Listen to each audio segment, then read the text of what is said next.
best friend simula sa Paul. Simula nang dumating ka dito sa Pilipinas, nagbago ka na. Ang hirap-hirap mo nang kausap.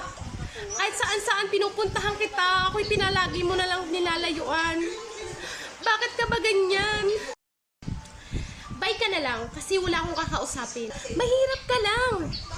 Kaya sa mga katulad mo, hindi ko na dapat kausapin pa.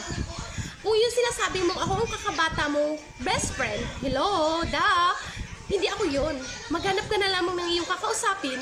At marami pa talaga akong, huwag mo na nga yung kausapin. Ang pangit-pangit na nga, puro uling pa. Ganyan pa yung damit niya, kulay blue pa. Kung ako sa'yo, umalis-ulis ka sa aming harapan kasi busy kami ng iyong best friend.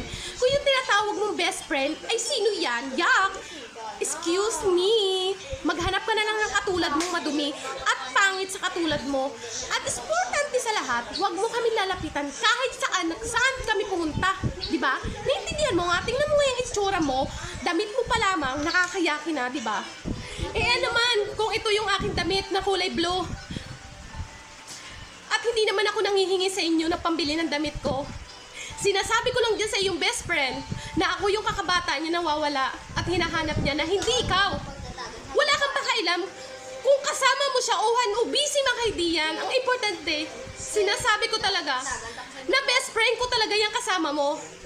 At wag mong ako lalatlaitin o sasabihan ng kahit ano kasi wala kang alam sa aming dalawa. Hay naku, ang dami mong sinasabi na hindi naman importante. Tara na nga friend. Sasayangin natin yung oras dito sa babae na itong naka-blow.